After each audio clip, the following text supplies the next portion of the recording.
च सर्वं यश्चाधितिष्ठति स्वर्यस्य च केवलं तस्मै ज्येष्ठाय ब्रह्मणे नमः। वैदिक विज्ञान एवं गुरुकुल सम्मेलन के मुख्य अतिथि और हमारे प्रधान संरक्षक माननीय डॉक्टर सत्यपाल सिंह जी, इस सम्मेलन के अध्यक्ष और हमें सदैव स्नेह प्रदान करने वाले पूज्य स्वामी विदय योगी जी महाराज, माननीय डॉक्टर जस्टिस कोठारी साहब, हमारे संस्था के स्तंभ रूप माननीय सुरेश चंद्र जी आर्य एवं माननीय श्री दीनदयाल जी गुप्ता साहब, डॉक्टर भूप सिंह जी, डॉक्टर रामगोपाल जी, हमारे भ्राता अशोक जी, उपस्थित सभी प्रबुद्ध सज्जनों, मातृशक्ति और युवा पीढ़ी, आपने अभी हमारी संस्थान के 3 युवाओं को सुना। कल प्रिय विशाल आर्य की धर्मपत्नी श्रीमती मधुलिका आर्या को सुना। आकाश एक बहुत लंबा विषय है और ये ब्रह्मचारी श्रवण ने जो बोला वो बहुत जल्दी में बोला क्योंकि समय नहीं था। अगर समय होता तो बहुत व्याख्या के साथ ये सभी लोग कर सकते थे। आकाश पे पहले कभी मेरे 6 वीडियो थे, शायद 6 वीडियो कुल मिला के 2 घंटे से कुछ ज़्यादा थे। तब आप मेरे सामने विनीत कुमार जी IRS अफसर हैं और साइंस के विद्यार्थी रहे, JNU से MSc हैं, इनका फ़ोन आया कि आप इतना खुलासा मत करिए। एक फिजिक्स के प्रोफेसर से भी बात हुई है, वो कह रहे हैं ज़्यादा खुलासा करेंगे तो भारत को खतरा हो सकता है, विदेशी लोग इस साइंस को ले जा सकते हैं। इनकी फिजिक्स के प्रोफेसर से चर्चा हुई थी। मैंने तुरंत वो 6 वीडियो हटाए और फिर वापस 3 वीडियो, लोगों ने बहुत मांग की तो 3 वीडियो बनाए सरल रूप में, और एक ब्लैक होल पर वीडियो था। उसके बाद मैंने किसी गंभीर विषय पर वीडियो न बनाया न मंच पर ज़्यादा बोला, क्योंकि ये विषय संरक्षित रहना बहुत आवश्यक है। जब तक संरक्षण नहीं मिलेगा तब तक ये विषय उद्घाटित नहीं किए जा सकते, नहीं किए जाने चाहिए।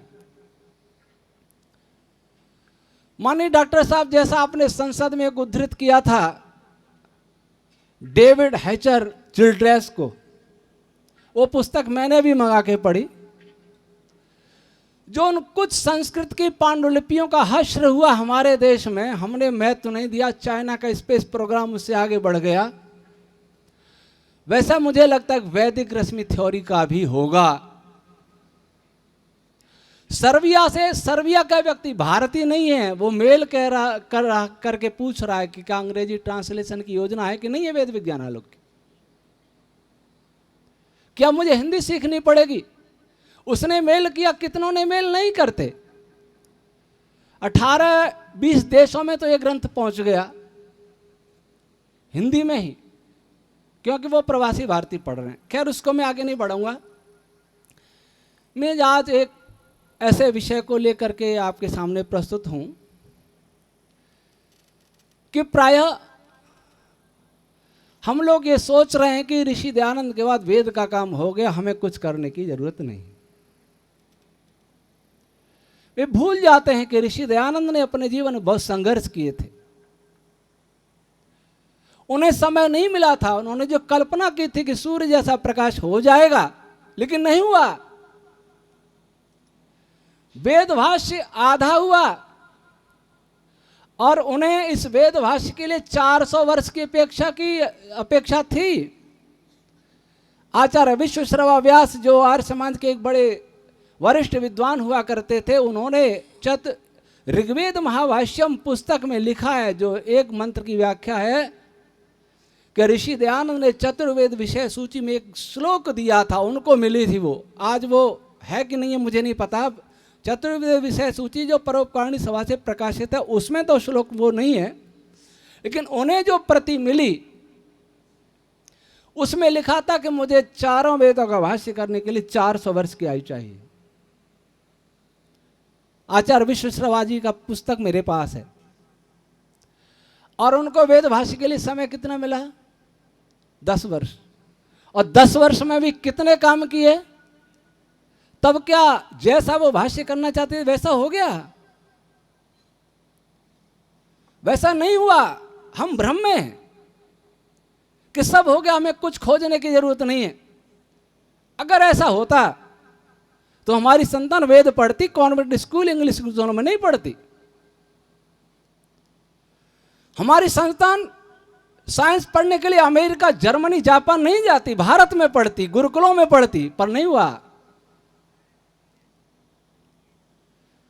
ऋषि दयानंद जानते थे कि मेरा जीवन बहुत नहीं चलेगा। कई कई पदों के भाष्य उन्होंने किए ही नहीं, छोड़ गए। और हिंदी अनुवाद जिन्होंने किया, उन्होंने उनका अपने मन से अर्थ किया। एक पुस्तक मेरे सामने आई, सूर्य विज्ञान, शामली से लिखी गई, प्रकाशित थी। अरण्य मुनि हुए हैं कोई, मैं नहीं जानता, उन्होंने मुझे भेजी। उसमें क्या लिखा है? सूर्य ठंडा होता है, प्रकाश गति नहीं करता, सूर्य पृथ्वी से हल्का है, और सूर्य में हाट बाजार लगते हैं, जलाशय, भेड़ बकरियां, घोड़े। और मुझसे टिप्पणी मांगी कि आपके इसमें क्या सम्मति के लिए भेजी। उन्होंने आधे में अपने विचार दिए और आधे में वेद मंत्र उद्धृत किए, केवल हिंदी अनुवाद। मैंने उन वेद मंत्रों को देखा तो यही लिखा था, लेकिन संस्कृत में देखा तो यह नहीं था। कितना अन्याय हो रहा है ऋषि दयानंद के साथ। अरण्य मुनि जी ने कल्पना से नहीं लिखा, सारे मंत्रों को उद्धृत किया है। उनके भाष्य, ऋषि दयानंद के भाष्य संस्कृत में थे, हिंदी अनुवाद में अन्याय हुआ है। क्या कभी ने आवाज उठाई इस विषय में? हम हिंदी अनुवाद भेंट कर रहे वेद, और उसको पढ़ करके जब ये कहेगा हमसे, तो हम उपहास के पात्र बनेंगे दुनिया के सामने। इसलिए मैं कह रहा हूं, ऋषि दयानंद के भाष्यों का पुनः भाष्य करने की आवश्यकता है। यजुर्वेद का 24वां अध्याय और 25वें अध्याय के 9 मंत्र का हरिशरण जी ने भी कोई भाष्य नहीं किया है। एक मंत्र का मैंने भाष्य किया, अशोक जी को पता है, आचार्य सनत कुमार जी के कहने से 3 प्रकार का भाष्य किया। ऋषि दयानंद के भाष्य को पुष्ट किया, जिस पर हंसी उड़ा रहे थे लोग। वर्तमान में मेरे ऐतरेय ब्राह्मण के विषय में मधुलिका जी ने चर्चा की। अब मैं निरुक्त की चर्चा कर रहा हूं, क्योंकि निरुक्त बहुत पढ़ाया जाता है। हर गुरुकुल में निरुक्त पढ़ाया जाता है, व्याकरण के बाद निरुक्त। मेरे पास लगभग 10 भाष्य हैं, आर्य विद्वानों के भी हैं और पौराणिक विद्वानों के भी। नाम मैं नहीं लूंगा। बड़े बड़े विद्वान, ऐसे विद्वान जैसे विद्वान आज नहीं हैं। स्कंद स्वामी से लेकर के 1500 वर्ष पुराना भाष्य, प्रामाणिक भाष्य, जिसको प्रस्तुत किया, एक भी भाष्य ऐसा नहीं है जो वेद की गरिमा को बचा सकता है, स्थापित कर सकता है। कुछ नमूने बता रहा हूं, ज्यादा नहीं बता पाऊंगा। कई भाष्य, निरुक्त के कई प्रकरण। निरुक्त में है क्या? आपने ये तो सुना ही होगा कि ऋषि दयानंद के भाष्य में निरुक्त को आधार बनाया गया है, ये तो सुना। अब निरुक्त को आधार बनाया है और उस निरुक्त को हम समझ नहीं पा रहे, तो वेद कैसे समझेंगे?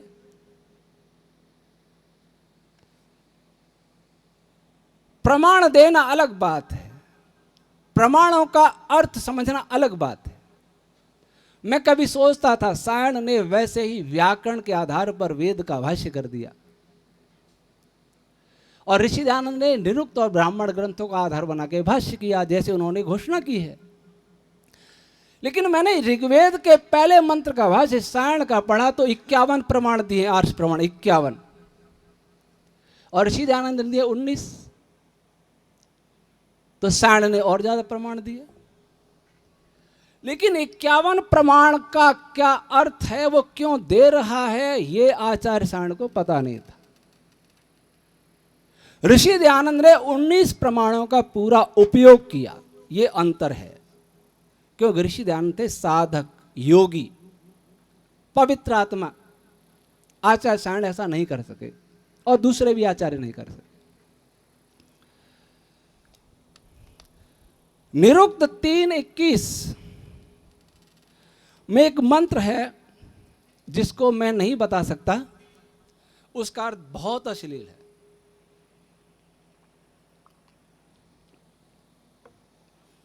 सारी दुनिया से निरुक्त भाष्य इकट्ठे कर लीजिए और 3:21 तीसरे अध्याय का 21वां खंड में त्रिस्म महन स्नथयो वैतसेन, ऋग्वेद का एक मंत्र है 10:95-5। ऋग्वेद में जिन्होंने भाष्य किया वो अपने मन से किया। अगर वो निरुक्त का भाष्य करते, निरुक्त के भाष्य के साथ जिन्होंने भाष्य किया, या निरुक्त की जो निर्वचन है वैतस पद का, उसके साथ भाष्य किया, जिन्होंने भी निरुक्त में लिखा है वो बहुत गंदा। तो ये अश्लीलता क्या वेद में है?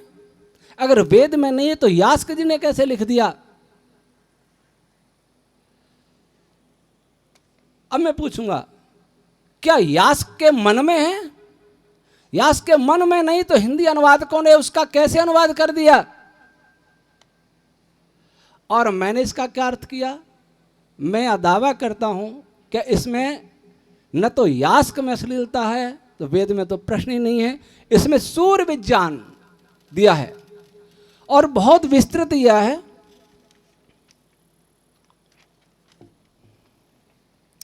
वैतस्पद, जिसका अर्थ सभी निरुक्त के भाष्यकारों ने, सभी एक कनिकरा में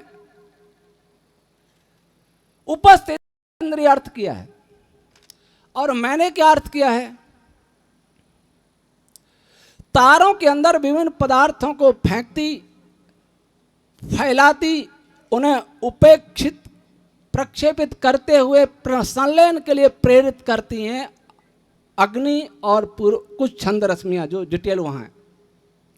ये रश्मियां अग्नि तत्व इन पदार्थों को तारों के केंद्रीय भाग की ओर फेंकते, तीव्र गति प्रदान करके और केंद्रीय भाग के निकट पहुंचकर उनकी गतियों को क्षीण करके फिर उन्हें परस्पर संयुक्त होने के लिए प्रेरित करते हैं अथवा संलयन के लिए अनुकूल स्थिति उत्पन्न करते हैं। इस कारण इन रश्मि समूह को वैतस कहते हैं। ये मेरा अर्थ है, मन से नहीं किया है, यह प्रमाण नहीं दे पाया मैं, क्योंकि समय नहीं मिलेगा। निरुक्त में बहुत प्रमाण है। और इस मंत्र का थोड़ा सा जो अर्थ किया, केवल इसी भाग का, वो संक्षेप बताऊंगा। उर्वशी, उर्वशी संजक विद्युत को सूर्यादि लोकों के अंदर इन वैतस नाम के छंद रश्मि समूह, जिनमें गायत्री विशेष हैं, रश्मियां उन लोकों के केंद्रीय भाग जहां नाना प्रकार के पदार्थों की उत्पत्ति होती है, 3 प्रकार के असुर पदार्थों को नष्ट करके संपूर्ण पदार्थ समूह का मंथन करती है। 3 प्रकार के असुर पदार्थ कौन से हैं? असुर पदार्थ होता है जिसमें प्रतिकर्षण, प्रक्षेपण, ये बल ज्यादा होते हैं। वह 3 प्रकार का पदार्थ होता है। एक तो असुर बता, एक पापमा, जो कोई कण कृषि क्रिया को कर रहा है उसमें टक्कर मार के उसको विचलित कर देगा, हटा देगा वहां से। असुर होगा, हम दौड़ रहे हैं, एक धक्का मार के जोर से फेंक के दूसरी दिशा में फेंक देगा। पापमा कैसा होगा? हम दौड़ रहे हैं, थोड़ा सा टांग मार के गिरा देगा। और तीसरा होता है असुर पदार्थ राक्षस, जो हम दौड़ते को पकड़ के मार देगा। ये 3 प्रकार के पदार्थ हैं। इन तीनों को ये रश्मियां नष्ट करती हैं। असुर, पापमा एवं राक्षस, इसके साथ ही वो वैतस छंद रश्मियां और क्या करती हैं, तारों के अंदर 3 प्रकार के अग्नि, तारों के अंदर 3 प्रकार का अग्नि, एक वह अग्नि जो उसके न्यूक्लियस के अंदर है, नाभिकीय संलयन के काम आती है। एक वह अग्नि सूर्य का जो न्यूक्लियस है और ऊपर का विशाल भाग है, उसके बीच में संधि भाग, जिसके ऊपर सूर्य का ऊपरी भाग घूमता रहता है, और संधि भाग वियर, वो क्या बोलते हैं, वो पहिए के अंदर वायरिंग बोलते हैं, क्या बोलते हैं, उसका काम करता है, उसका काम करता है।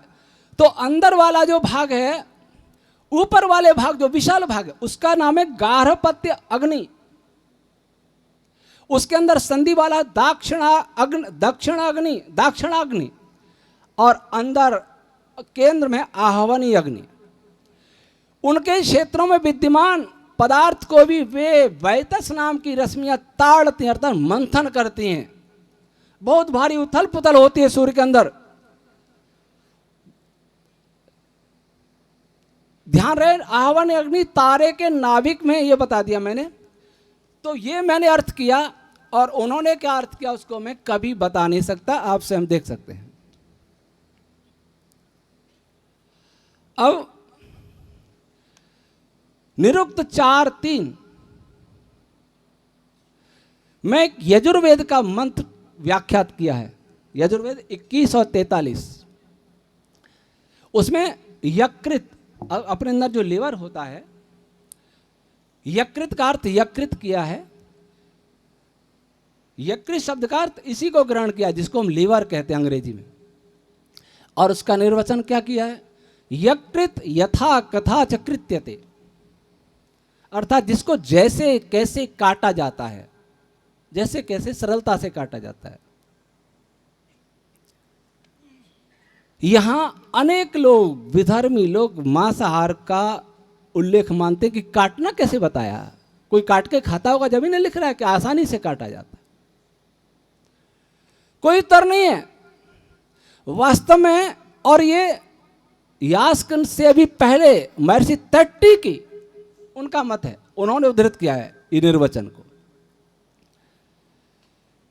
अगर यकृत का अर्थ यही लिवर है तो फिर ये अच्छा नहीं है, हमने रूढ़ अर्थ ले लिया। जिस रूढ़ अर्थ से निकालने का ऋषि दयानंद जीवन भर प्रयत्न करते रहे, उसी रूढ़ अर्थ को हमने ग्रहण करके वेद को बदनाम कर रहे। कोई भी निरुक्त का भाष्य हो आप दुनिया से उठा लाइए, यही अर्थ मिलेगा, यकृत का अर्थ लिवर ही मिलेगा, और उसको सरलता से काटा जाने वाला मिलेगा। कसाई तो जानेगा कि कैसे काटा जाता है। और हमने एक यकृत का अर्थ क्या किया, कठिनाई से छेदने व निरंतर गतिशील होने योग्य। क्यों? महर्षि तैत्तिक ने इसका निर्वचन करते हुए कहा, यह श्यामतो यकृत इति तैत्तिकी श्यामम श्यायते यत्कृत यथा कथा च कृत्यते।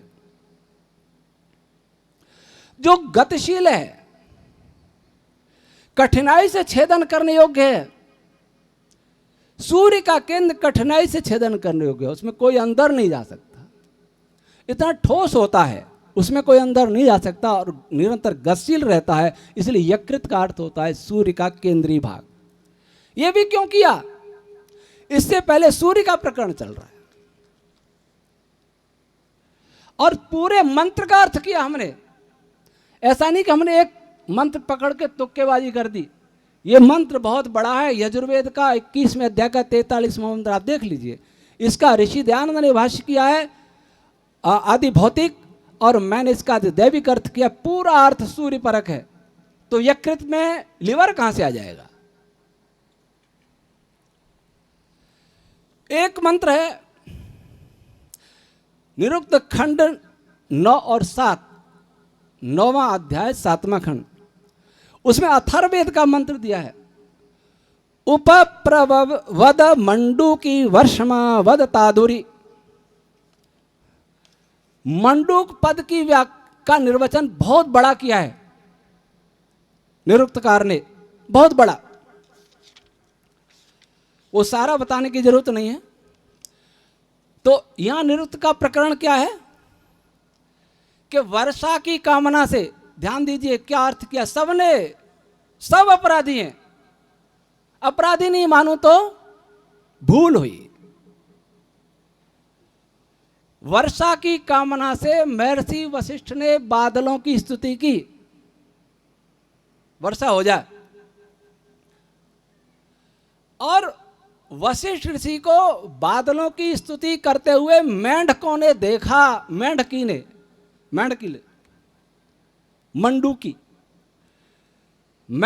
देखा तो उसने वशिष्ठ ऋषि की स्तुति प्रारंभ कर दी।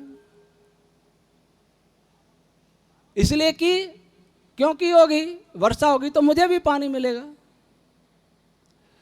फिर वशिष्ठ ऋषि ने मेंढकी की स्तुति प्रारंभ कर दी। और क्या स्तुति में वशिष्ठ ऋषि ने मंत्र बोला कि हे मेंढकों की मां, हे मेंढकों की पत्नी अर्थात मादा मेंढक, तू खूब जोर से बोल, मेरे पास आकर बोल, और तालाब में खूब तैर, हाथ और पैर फैल, चारों हाथ पैर फैला करके तैर। ये मंत्र का भाष्य सबने किया है। क्या यही वेद है अशोक जी? एक मेंढक के निर्वचन के लिए महर्षि व्यास को बहुत बड़ा निर्वचन करना पड़ा, और इसके लिए एक मंत्र भी दे दिया। कच्छप शब्द का अर्थ कछुआ ग्रहण किया। कछुए का अर्थ सबने, कच्छप का अर्थ सबने कछुआ लिया। वेद में 20,500 के लगभग मंत्र हैं, उनमें मेंढक कछुए का भी स्थान आ गया। इस पृथ्वी पर ही लाखों प्रकार की प्रजातियां हैं, वनस्पतियां हैं। अगर एक एक प्राणी पर इतना निर्वचन करेंगे तो निरुक्त में ज्यादा निर्वचन नहीं है। अगर हम कछुए और मेंढकों का निर्वचन करेंगे तो वेद वेद नहीं रहेगा। और इस मंत्र का भाष्य आपको अच्छा लग रहा है क्या? ये मंत्र का भाष्य, जब मंत्र का भाष्य अथर्ववेद के किसी भाष्यकार ने किया तो मन से कर दिया, लेकिन वहां भी मंडूक का अर्थ मंडूक ही किया, या किसी ने और भी किया तो समझना चाहिए कि उसने ठीक कर दिया और महर्षि यास्क ने गलत कर दिया। महर्षि यास्क ने गलत नहीं किया, हमने महर्षि यास्क को गलत समझा। अब हम मंडूक पर आते हैं। मंडूक क्या है?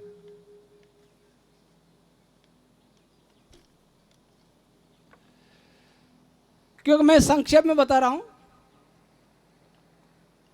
सभी बताने का भी नहीं है, क्योंकि निरुक्त अभी चल रहा है, अभी कोई प्रकाशित नहीं हुआ है, इसलिए सभी बता भी नहीं सकते। पर केवल आपको बताने के लिए कि मैं क्या कर रहा हूं।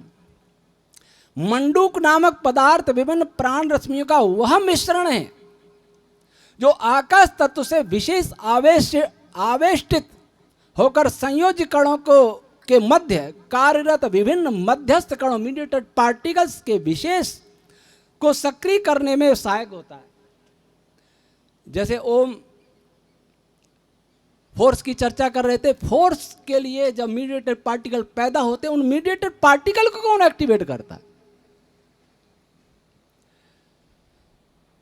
वो क्यों एक्टिवेट हो रहे हैं? वो कैसे एक दूसरे कैसे आकर्षित कर रहे हैं वो स्पेस को, और स्पेस फिर उन कणों को कैसे खींच रहा है? इसमें मंडूक रश्मियां भाग लेती हैं। इन मंडूक रश्मियों का निवास मंड नामक पदार्थ बताया है। एक बार मैं ऋषि उद्यान में था, मैं डॉक्टर धर्मवीर जी और डॉक्टर वेदपाल जी भोजन कर रहे थे। बहुत पुरानी बात है, तब मैंने ये काम शुरू भी नहीं किया था। तो वेदपाल जी शतपथ ब्राह्मण के विद्वान माने जाते थे, तो धर्मवीर जी कहने लगे, उनकी आदत मजाक करने की थी, बहुत सरल, मतलब गंभीरता से नहीं, मजाक से कहने लगे कि ईश्वर का स्वरूप मंड जैसा बताइए। मंड क्या है? तो उन्होंने कहा कि घी के ऊपर जो परत आती है ना, ऐसा होता है। ऐसा एक प्रमाण दिया। तो धर्मवीर जी हंसने लगे कि अच्छा, घी की परत जैसा चमकीला ईश्वर होता है। मैंने उन दोनों को कहा कि क्या यहां घृत का अर्थ घी ग्रहण करेंगे और कुछ नहीं हो सकता? तो डॉक्टर धर्मवीर जी ने कहा ये अब आपका सोचना काम। उसके कुछ वर्ष के बाद मैंने ऋषि मेला में सबसे पहला जो पत्र वाचन किया, वेदों में विद्युत विद्या, उसमें लिखा, सत्व ब्राह्मण को उद्धृत किया, घृतम वही अंतरिक्ष से रूपम। घृत अंतरिक्ष का रूप है, अंतरिक्ष ही घृत है। अंतरिक्ष में घृम रश्मियां भी होती हैं, इसके कारण उसको घृत कहा जाता है, विशेष चमक होती है। उस समय मुझे ये बात पता नहीं थी, केवल यही कहा था मैंने, घृत का अर्थ घी क्यों ले रहे हैं आप? वैसे ये मंड नामक पदार्थ क्या है?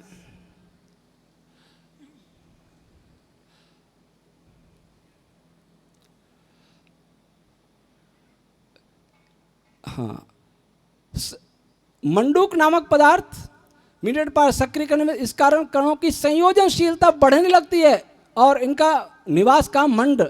इसका अर्थ यह है कि ये मंडूक संजक रश्मियां संयोजी क्रियाओं में ही प्रकट होती हैं। जब कहीं संयोग होता है दो कणों का, तभी ये रश्मियां प्रकट होती हैं, वैसे नहीं होती कहीं। ये मंडूक संजक पदार्थ या रश्मि समूह वारी को चाहते हैं। हमने वारी का अर्थ पानी मान लिया। इसका अर्थ है कि यह पदार्थ उस क्षेत्र में ऐसी रश्मियों को निरंतर आकर्षित करते रहते हैं जो बाधक रश्मियों का निवारण करती हैं, वारती हैं, रोकती हैं, अथवा उस संपूर्ण पदार्थ को आच्छादित करके बंधनों को दृढ़ बनाती हैं। हमारी दृष्टि में ऐसी सूक्ष्म रश्मियां प्राण एवं अपान का युग्म अथवा सूत्रात्म वायु है। प्राण अपान रश्मियां सूक्ष्म स्तर पर जाकर सूक्ष्म असुरादि रश्मियों को नष्ट व नियंत्रित करती हैं और सूत्रात्म वायु रश्मियां संयोजन क्रिया को बल देती हैं। इसलिए इन सब का समूह है मंडूक रश्मियां। अब ये मंडूक रश्मियां, अब मंडूक की स्तुति है। वशिष्ठ का अर्थ है, कई अर्थ हैं, लेकिन अग्नि को भी वशिष्ठ कहते हैं क्योंकि यह सबको बसाने वाला है। ऊष्मा और विद्युत न हो तो कुछ भी पैदा न हो। इस मंत्र का ऋषि अथर्वा है। मैं मंत्र पर आता हूं, ऋषि और देवता पर छोड़ता हूं। फिर भी इसका देवता पर्जन्य है। पर्जन्य का बादल किया है, जबकि पर्जन्य का भी विस्तृत निर्वचन किया है। इसके दैवत छंद प्रभाव से नाना प्रकार की छंद रश्मियां सक्रिय होती है, लाल मिश्रित भूरे रंग का तेज उत्पन्न करती हैं। हर रश्मि का अपना रंग है। छंद शास्त्र पढ़ें आचार्य पिंगल का। अब जो मंत्रगार जो हाथ पैर फैला के खूब जोर जोर से बोल तैर जो अर्थ किया है, ये मंडूक रश्मियां जिसको मैंने बताया अभी, सौर मेघों के निकट जाकर सूर्य के ऊपर बहुत बड़े बड़े विशाल मेघ रूप रचनाएं होती हैं, उनके निकट जाकर प्रकृष्टता से स्पंदित होती हुई उन मेघों को तेज युक्त करने लगती हैं, उनको प्रकाशित, उनके प्रकाश को बढ़ाने लगती हैं। और वे तादुरी मंडूक रश्मियां तरणशील होती हैं। वहां तैरना बता दिया, हमने क्या किया, तरणशील। इसका अर्थ है कि ये रश्मियां अन्य दुर्बल रश्मियों को अपने साथ बहन करके तैरा ले जाती हैं, उनको सबल बनाकर नाना क्रियाओं को संपन्न कराने में समर्थ बनाती हैं। इससे उन सौर मेघों से नाना प्रकार के संयोज कणों की वर्षा होने लगती। सूर्य के अंदर जो संलयन होता है वो पदार्थ आता कहां से? ऊपर से अंदर जाता है, और ऊपर से अंदर उन सौर मेघ जो उनको मेघ हैं, क्लाउड्स हैं सूर्य के ऊपर, उसमें से वो पार्टिकल को इस रश्मियां अलग करती हैं और वो पार्टिकल धीरे धीरे अंदर सूर्य के केंद्र की तरफ जाते हैं। सूर्य के ऊपर बहुत बड़े, जिसको ब्लैक स्पॉट कहा जाता है, वो वास्तव में कूप है, हमारे सौर कूप। उनमें से पदार्थ अंदर जाता है, जैसे पानी के भंवरों में पानी अंदर जाता प्रतीत होता है। इसका बहुत बड़ा विज्ञान निरुक्ति में आया है, बहुत गंभीर, जिसको साइंस में समझता हूं पता नहीं कब सोचेगा, मैं नहीं जानता, पर अभी बहुत समय लगेगा उसको। तो वे मंडूक रश्मियां जब तालाब अर्थ के तालाब में तैर, तालाब के विषय में हम पहले लिख चुके हैं। हृद शब्द है, हृद का अर्थ वहां तालाब कर दिया सबने, लेकिन हृद का अर्थ कुछ एक प्रकार के कण जो हमने वहां खंड 1:10 में नृत्य के भाष्य में किया है। वे मंडूक रश्मियां उन कणों जो उन सौर मेघों से ही निकले हैं, रिस रहे हैं, उनके अंदर उछलती कूदती हुई गमन करती हैं और चारों दिशाओं में झूमते चलते हुए उन कणों को आकृष्ट करती हुई गमन करती हैं। ये इस मंत्र का अर्थ है। तो मैंने आपके सामने केवल 3 उदाहरण दिए हैं। सारे नृत्य की यही स्थिति है। आपको कौन सा वेद चाहिए, मैं आपको पूछता हूं। वेद पर प्रवचन कर लिया, आप सोचेंगे कि बस हो गया वेद का काम। जब तक आप वेद भाष्य पढ़ेंगे नहीं, जब तक स्वयं नृत्य पढ़ेंगे नहीं, शौक की बात है। मुसलमान पढ़ रहा है, ईसाई पढ़ रहा है, कम्युनिस्ट पढ़ रहा है, हम नहीं पढ़ रहे। ऋषि दयानंद के ग्रंथों को कितना वे पढ़ रहे हैं, भाई अशोक जी जानते हैं। ऋषि उद्यान में एक बार एक मौलवी आया व्याकरण पढ़ने के लिए। मैं उस समय आर्य समाज में रहता या पाली में मैं ये काम करता था, और वो मौलवी पढ़ने लग गया, सत्य जी ने रख लिया। अब वो ब्रह्मचारियों से कहता, मैं इसलिए पढ़ने आया हूं कि मैं वेदों की कमी निकालूंगा, दयानंद का खंडन करूंगा, ऋषियों का खंडन करूंगा। अपने कमरे में नमाज पढ़ता, नाम बदल लिया प्रकाश, कपड़े पहन लिए, ये शर्त सत्य जी ने लगा रखी थी। लेकिन वो खंडन करता, किसी की हिम्मत नहीं थी उसको कुछ बोल सके। ब्रह्मचारी कुछ हरियाणा के उत्तेजित होते पर करें क्या। मैं अचानक गया तो कहने नेक्स्ट जी आप आए, अच्छा हुआ। मैंने कहा क्या हुआ, कि आप एक मौलवी ऐसे आया है। तो मैंने रविवार का सत्संग था, मुझे बैठा दिया, मैंने इस कुरान पर ही बोला, क्योंकि मैंने कुरान को 3 बार पढ़ा। एक मौलवी से बचपन में शास्त्रार्थ भी किया था। रात के 10:30 बजे डॉक्टर साहब दरगाह के अंदर, रोजे, वो कौन से दिन होते हैं, रोजे वाले दिन, वो रमजान के महीने में, और वो भागा फिर वहां से। जब उसने चैलेंज किया था कि कोई हिंदू शास्त्रार्थ कर ले, मैं या तो हरा दिया तो उसको स्वीकार कर लूंगा, नहीं तो मुझे इस्लाम स्वीकार करना पड़ेगा। इंजीनियर था। 16 जून 86 को मेरा शास्त्रार्थ हुआ था। वो भाग गया तो थोड़ी देर में बात करके। अब जब बोला तो वो मौलवी को पकड़ के ले आए, वो ब्रह्मचारी। फिर मौलवी से मैंने कुछ बातें पूछी। वो मौलवी फिर ऐसा उसको बुखार आया, वो चला ही गया, फिर नहीं आया कभी। ब्रह्मचारी बहुत खुश हुए। लेकिन उनकी जिज्ञासा तो देखिए, उनकी उत्कंठा तो देखिए, उनका जज्बा तो देखिए कि वो हमारे घर में आकर के हमें ही आईना दिखाने की कोशिश करते हैं, और हम कुछ नहीं पढ़ते। भजन हो गए, प्रवचन हो गए, बहुत बढ़िया, वाह वाह वाह वाह, हो गया छुट्टी।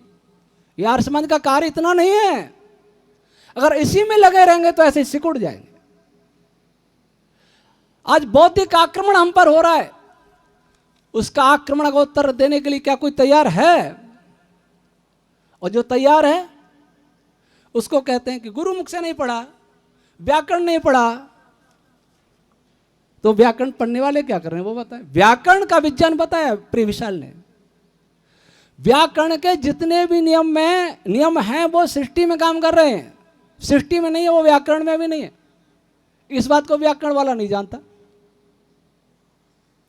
निर्वचनों की वैज्ञानिकता को निरुक्त वाला नहीं जानता। दर्शनों के वास्तविक स्वरूप को दर्शन वाला नहीं जानता। इसलिए हम क्या हो गए, आर्ष ग्रंथों की बात करेंगे, अपने बच्चों को बाहर भेजेंगे पढ़ने के लिए, दूसरों को कहेंगे गुरुकुल में करो। जो गुरुकुल में बोलने के लिए विद्वान कहता है उसको पूछा आपके बच्चे कहां पढ़ते हैं, कुछ नहीं बोल सकते। हमें आत्मविश्वास नहीं रहा, हम केवल वैसे ही प्रशंसा कर रहे हैं। ये विद्वानों के उत्तरदायित्व है। आप लोग तो सहयोग करते हैं, जो विद्वान अच्छा बोलता है सहयोग करते हैं, लेकिन विद्वानों का उत्तरदायित्व है कि अगर उनको विश्वास है तो अपने बच्चों को पढ़ाएं। फिर इस शिक्षा व्यवस्था की क्या आवश्यकता है? हमने तो केवल एक विचार को प्रारंभ किया है और मेरा अपना कोई विचार नहीं है। जो भी मैं अर्थ करता हूं उसके लिए ऋषियों के प्रमाण देता हूं, या ब्रह्मचारियों ने सारे प्रमाण आपके सामने रखे। ये दुर्भाग्य कुछ प्रमाण, उन प्रमाणों के अर्थों को हम नहीं समझ पा रहे, रट लिए हैं प्रमाण। अब लोग कहते हैं क्या होगा इससे? मैं पूछता हूं ऋषि दयानंद ने किया, उससे क्या हुआ? ऋषि दयानंद ने जो जितने भी काम किए उसमें सबसे बड़ा काम क्या था? सबसे बड़ा काम था वेद को एक नई दृष्टि देना। क्यों स्वामी जी? बाकी सारे कार्य एक तरफ कर दें, वेद की प्रति ऋषि ने जो ऋषियों की दृष्टि पुरानी दी थी वो दूसरी तरफ करें, तो वेद वाली पहले। डॉक्टर भूप सिंह जी कहते हैं कभी कभी कोरोना पर में बहुत वीडियो बने, यूएन को भी वो पत्र लिखा, डॉक्टर साहब ने देखा, सब ने देखा, तो डॉक्टर साहब भूप सिंह जी कहते हैं कि मुझे डर लगता है आपको कुछ कर न दे कोई। निरुक्त ये तो कोई भी कर लेगा, पर निरुक्त दूसरा नहीं कर पाएगा। आप निरुक्त में ही लगे रहिए। डॉक्टर संदीप सिंह जी कहते हैं कि कोई आपका खंडन के नहीं ये बना करके क्या बोलते हैं, चैनल बना करके आप उत्तर मन देना, क्यों? आपका काम बहुत महत्वपूर्ण है।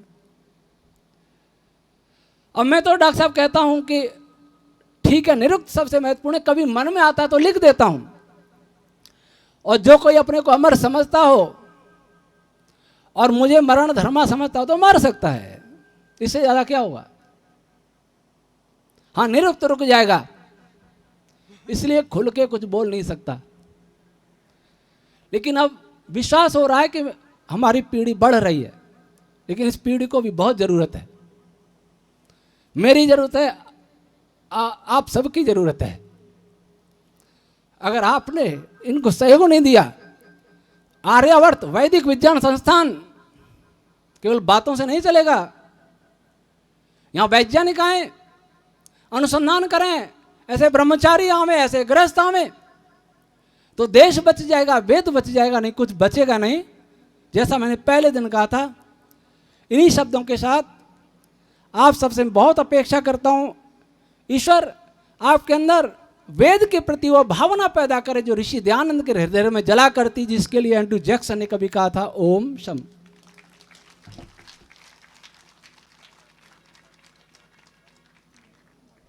मान्य श्रोताओं, अभी बहुत ही ओजस्वी, सारगर्भित और कहना चाहिए कि एक प्रकार से पुनः क्रांति का सूत्रपात करने वाला वक्तव्य आपने सुना।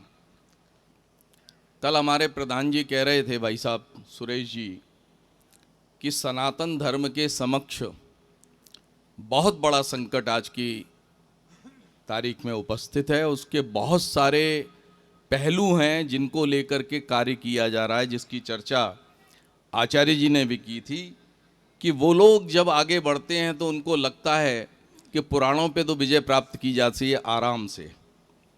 अभी अलीगढ़ मुस्लिम यूनिवर्सिटी में किसी प्रोफेसर ने वो ब्रह्मा सरस्वती और वो सारा का सारा जो है वहाँ बताया। खैर वो निंदनीय है, उस पर कार्यवाही हुई, परंतु मैं एक बात कहता हूँ, अगर वो पुराण को प्रस्तुत कर दे तो क्या कहेंगे आप? अगर वहाँ कह दे तो यही बात है, या तो उसके निर्वचन और हैं, तो पुराणों में तो निर्वचनों की कोई गुंजाइश नहीं है। तो कहने का तात्पर्य ये है कि रूढ़ अर्थों को लेकर के जिस प्रकार से इस तरह की कहानियाँ बनाई गई हैं, उनके निराकरण की अत्यंत आवश्यकता है। परंतु आज की तारीख में वो लोग सीधा वेद को हिट कर रहे हैं। उनको पता है कि वेद पर विजय प्राप्त किए बिना हमारी बात हो नहीं सकती, इसलिए वो चालाकी से, धूर्तता से। 2 वर्ष पहले मैं भीनमाल आया था, उस समय इंटरनेट से 20-25 मंत्रों को निकाल करके जो उन्होंने उसका अर्थ प्रस्तुत किया है, और बाकायदा कॉपी पेस्ट करके किया है, जिसमें ऋषि दयानंद के भी कुछ अर्थ, हिंदी अर्थ उपस्थित थे और कुछ अन्य आर्य विद्वानों के उपस्थित थे। और वो इस प्रकार के हैं, जैसे एक उदाहरण उसमें से यही है कि भाई जो पूजा नहीं करता हो उसको उल्टा लटका करके गड्ढा खोद करके उसको जला दिया जाए। तो फिर उसने नीचे लिखा, आप हम पर आरोप लगाते हैं कि हम हिंसा करते हैं, हम अत्याचार करते हैं। आपके वेदों में लिखा है कि जो आपकी बात नहीं मानता, आपकी पूजा पद्धति में विश्वास नहीं रखता, उसको जला दो। अब वो संदर्भ से कितना अलग है ये जाकर के जब मैंने देखा तो पता चला।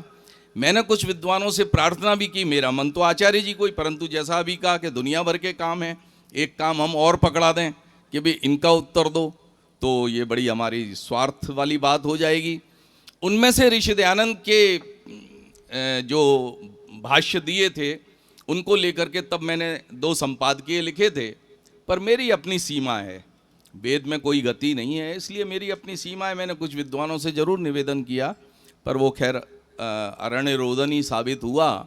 तो ये बहुत आवश्यक है, जहाँ हम सनातन धर्म के ऊपर जितना चिंता का वातावरण बनता जा रहा है, उसमें ये भी एक, आप इंटरनेट पे जाइए, भरा पड़ा है, परंतु किसी के साथ भी मैंने संलग्न के रूप में आज तक उसका उत्तर नहीं देखा कि उसका उत्तर किसी ने उसको उद्धृत करके दिया हो कि ये इसने बात प्रकट की और ये धूर्तता है, ऐसा नहीं है। तो आज आवश्यकता इस बात की भी है कि वेद के स्वरूप को, जैसा कि आपने कहा, मैंने कल अपनी बात में भी कहा था कि ऋषि को केवल 10 वर्ष के करीब मिल पाए और उनके सामने तो पूरे आर्यावर्त का एक नक्शा बदलने की बात थी। कहाँ कहाँ किस किस लेवल पे उन्होंने काम नहीं किया, समग्र क्रांति का सूत्र उन्होंने स्थापित किया। वो ऋषि का कार्य अद्भुत था। इस कार्य में कहीं ना कहीं वेद भाष्य का कार्य उनका सफर हुआ और वो पूरा नहीं हो पाया, परंतु उसी शैली को लेकर के आवश्यकता है कि हम उसको विस्तृत करें और जन सामान्य तक वो तभी पहुंचेगा जब उसके तीनों प्रकार के अर्थ, दोनों प्रकार के अर्थ जहाँ जैसे संभव हों, उस प्रकार से करके वैदिक शिक्षाएं जन सामान्य के लिए जन्म से लेके मृत्यु पर्यंत किस प्रकार से दिशा दे सकती हैं कि एक समरसता से पूर्ण वातावरण का निर्माण होकर के एक सुदृढ़ समाज की, परिवार की, विश्व की स्थापना हो सकती है। ये हमें प्रस्तुत करना ही होगा। नान्या पंथा विद्यते नाय, इसके अलावा कोई